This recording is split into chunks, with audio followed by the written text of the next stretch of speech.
Well, it's a new season starting up, our second in the Premier League, and it's really important that we get this transfer window right. We've got 40 million smackaronis to spend, plenty in the wage budget, and more to come with a decent player turnover, I would imagine, this summer. I'm looking forward to it. It's going to be an intense one because we're still struggling reputation-wise compared to other clubs. So we're going to lose out to Championship clubs. We're going to lose out to Premier League clubs in a battle for signatures this summer. So we better get into it and come up with a plan.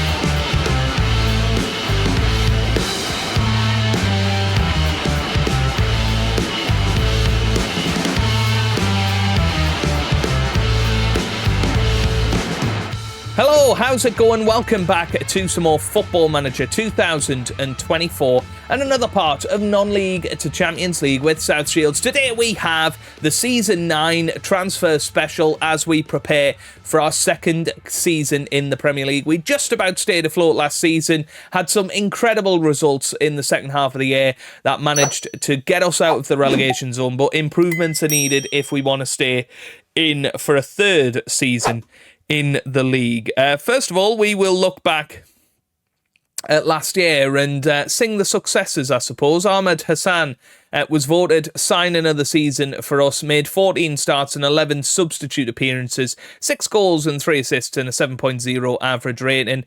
Absolutely amazing. I mean, he's a wonder kid. He is going to be around for a long time. I don't know, has he got a release clause in his contract? He does.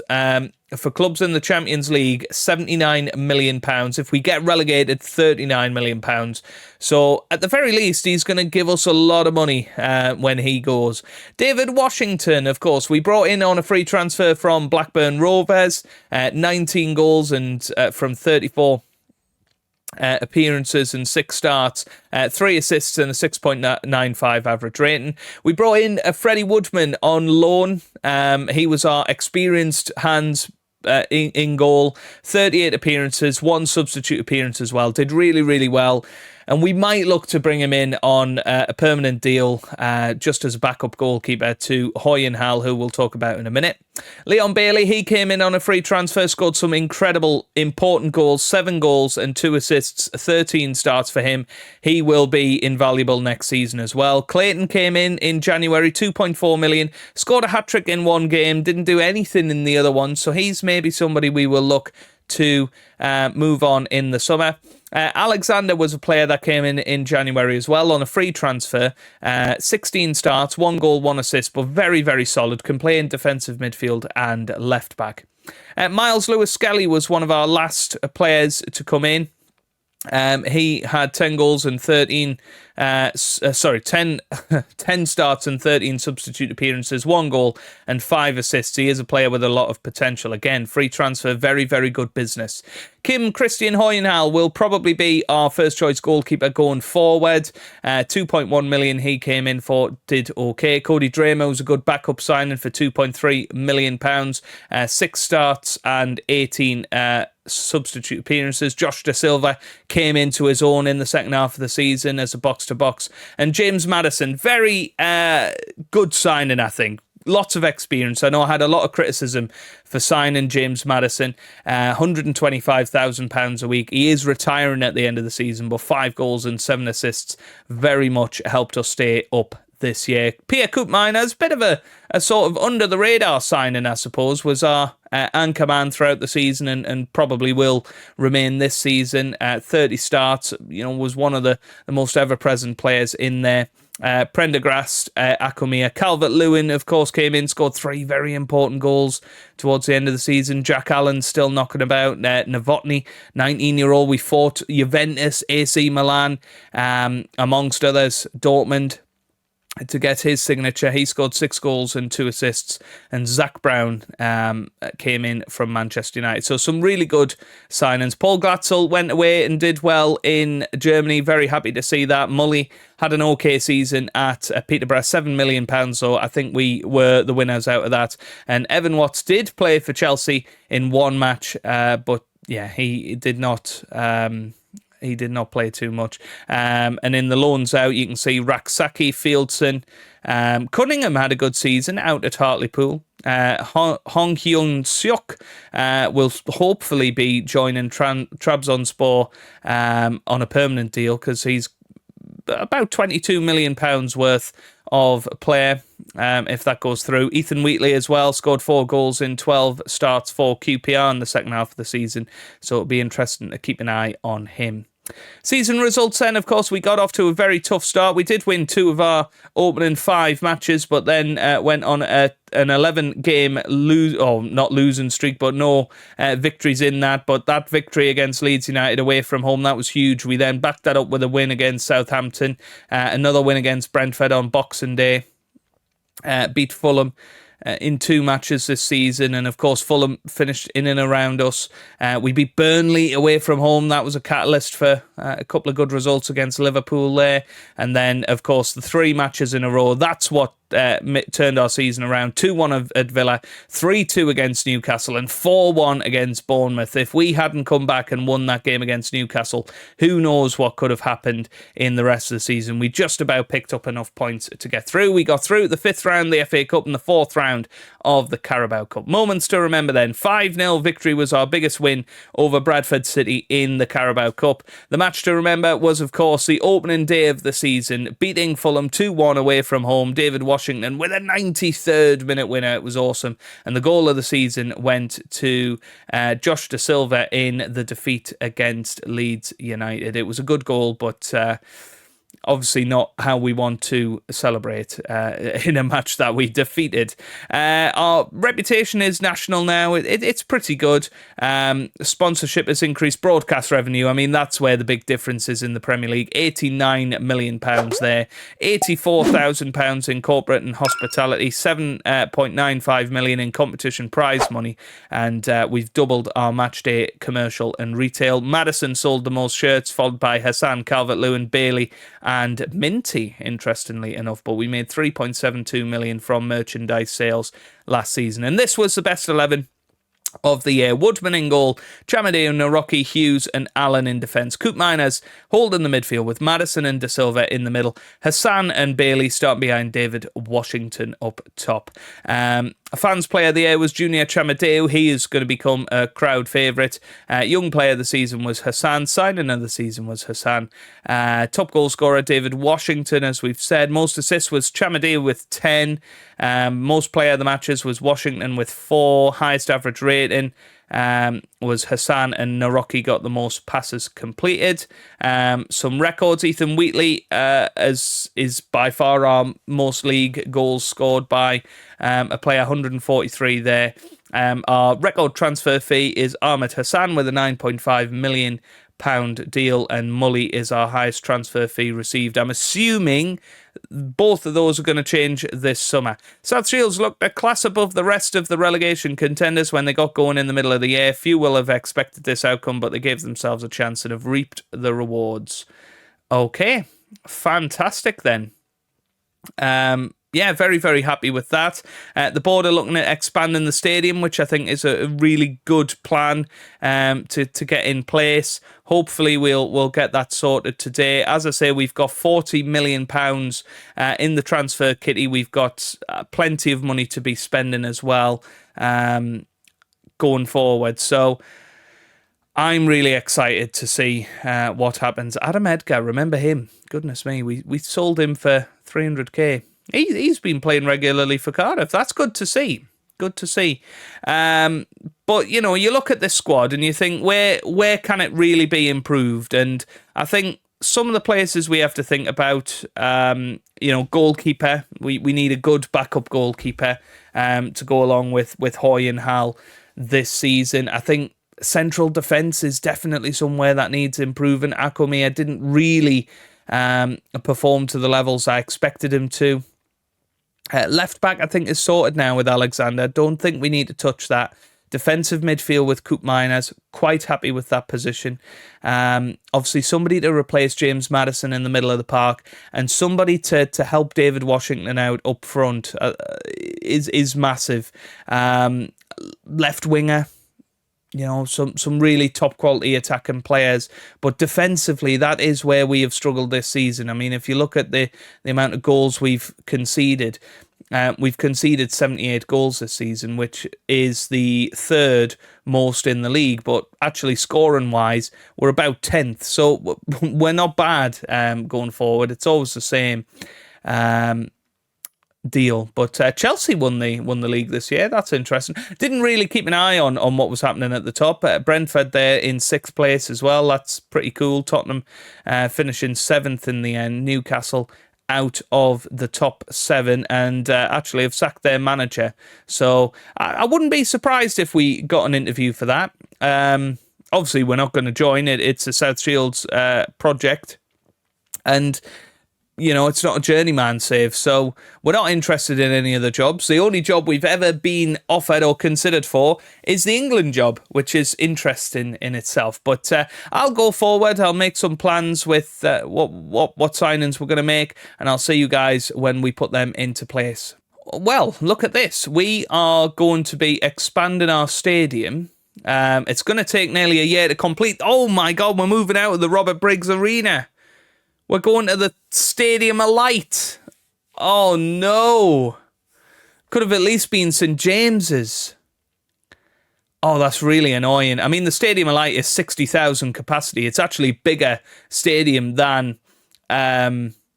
James's Park. Will we have enough fans to fill that stadium? I don't know. That could be really exciting. But we are expanding it by 8,000 seats. So we are going to have pretty much a 20,000 capacity stadium. But that's really funny that we've only been there a year. They're expanding it straight away.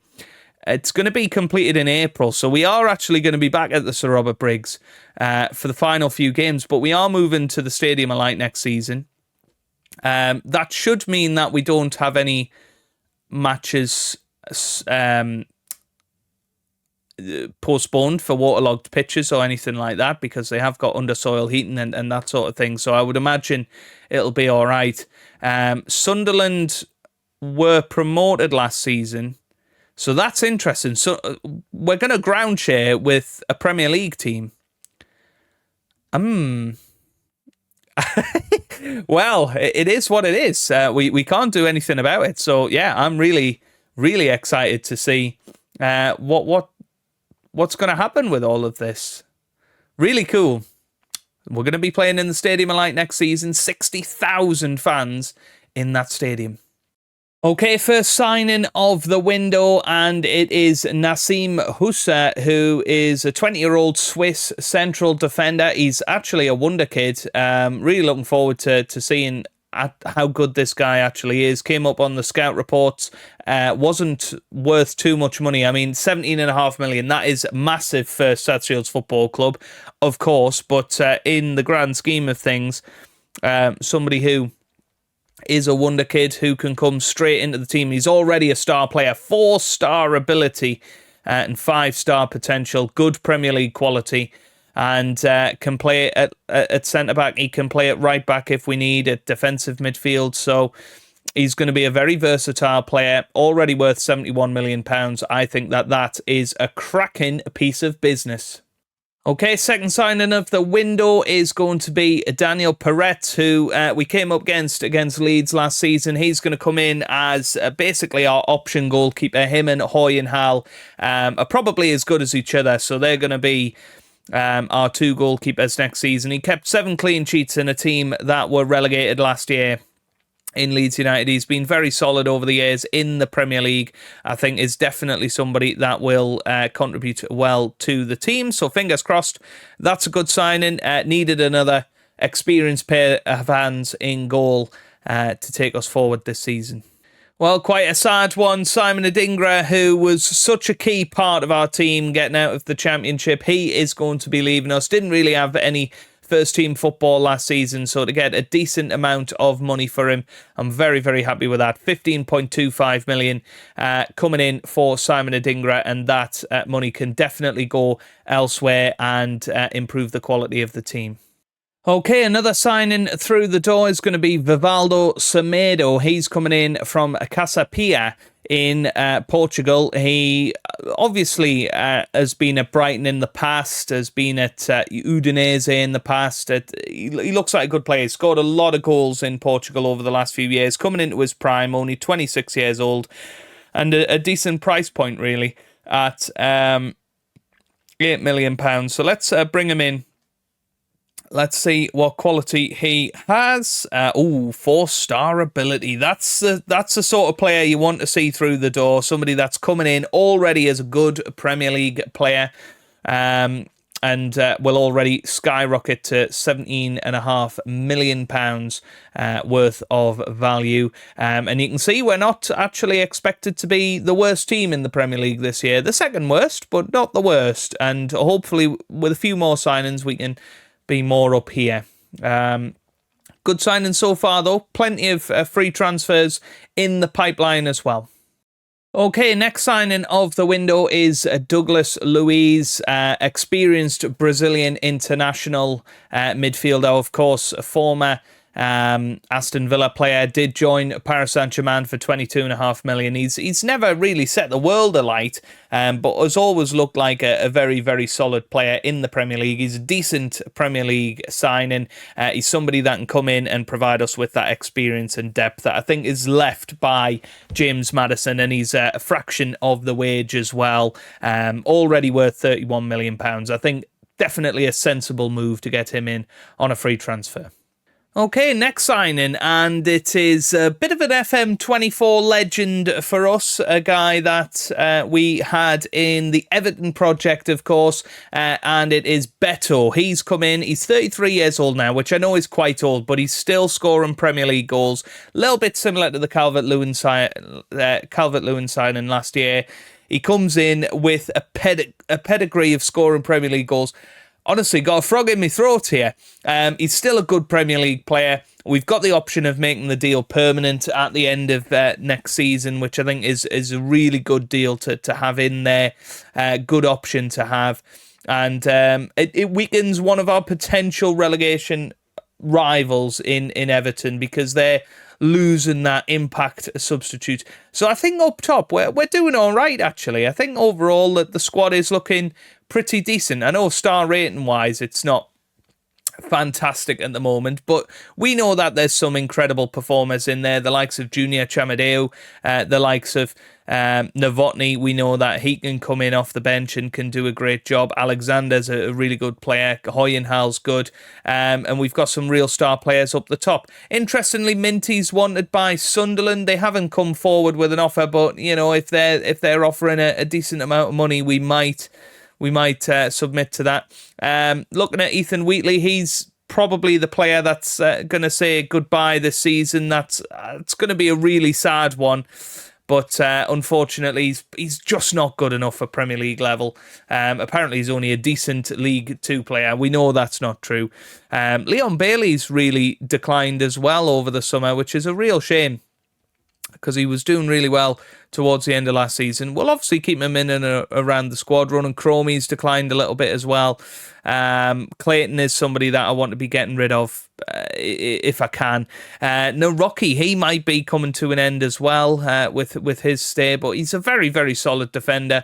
Definitely worth keeping around the club, and probably will be our first choice centre-back pairing with Nasim Husa. We have got plenty of transfers in the works. It's just about trying to get to their signature first. That's the real issue that we're having, but we have plenty of money left to spend, and fingers crossed we can pull that off. Just missed out on this guy, which is really annoying because he's injured at the moment. Hopefully we'll be able to sign him maybe at the end of August. He's a wonder kid. I think he's a wonder. Well, he's not actually described as a wonder kid, but already a decent Premier League player, 5-star potential, and only 20 years old. I think he could be awesome, but it's trying to get him in.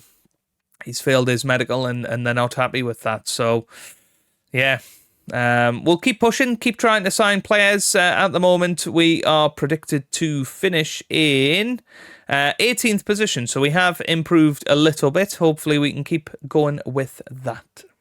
Okay, another really good defensive signing has come in. Nicolas Marical, a 30-year-old Uruguayan international centre-back. He's come in from Dynamo Moscow. Decent Premier League player already. At that ability, has been playing in the Russian Premier League over the last 10 years and performing to a very high level, including last season where he was on a 7.83. Seems to be getting better every single year. He comes in and hopefully does a job for us at centre-back, and only 4.7 million there. So really, really happy with that one, and fingers crossed it's another top quality signing. Okay, another depth signing. Portuguese winger Oscar Aranda comes in, 29-year-old Portuguese player, can play on the wings and in left midfield and up front and central defender if he really needs to, weirdly. But looks very good. Got some good attributes in there. Decent physical still. Good first touch. Good dribbling and decent pace. And that's somebody that you probably want to be bringing in as a bit of an impact sub. He's been at Sporting Lisbon over the last few years, performed very well, scored goals, or got assists, and looks like a decent Premier League player again. Comes in on that left wing as a bit of a cover player, really. Minty will hopefully be back to his full capacity this year of playing week in, week out. But I thought it was a decent signing on a free transfer. Somebody that's already worth £38 million, so we can't complain about that. As I say, we've brought in decent players this transfer window. Really improved the depth of the squad, and I think can hopefully push up the league a little bit this year. We've got Man City, biggest test possible in our first match of the season. We've had an incredible pre-season, lots of big wins and lots of confidence, I think, in the players. I mean, if you look at the dynamics, it's a decent club atmosphere. We need to up the team cohesion a little bit. It'll take a while for the new players to bed in, but what a tough start of the season we have got lined up. A Man City at home, then Arsenal away, then Liverpool at home, before Everton away to end off the month. It's going to be tricky, especially because we're not playing in our own stadium, so we're going to have to get off to a good start. Okay, we've reached the first game of the season, and pretty happy with our summer transfer window. I think we've hit all of our main targets. I think possibly a new defensive midfielder is the one missing piece looking at the current team, but I'm pretty happy. I think a couple of more signings here and there will really take this team to the next level. We've got a good quality bench as well, with players that we know can perform at this level. So I'm really, really happy. I don't know what you guys are going to think. Let me know down in the comment section. But this is the team that I've put together for the first game of the year.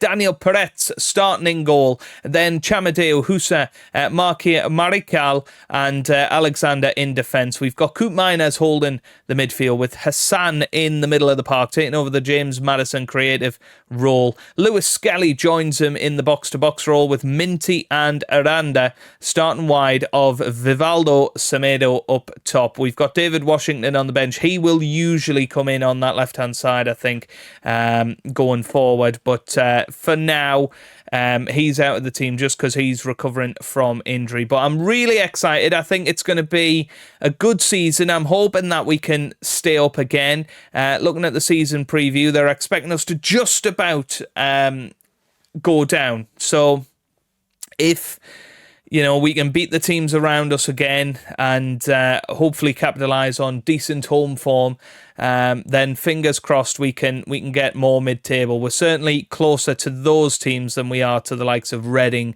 and that progress in a season is pretty impressive. If we have a look at who our key players are, they seem to think Semedo and Husa are going to be our main players this season. Interestingly, Aaron Ramsdale is the world or the Premier League's best goalkeeper.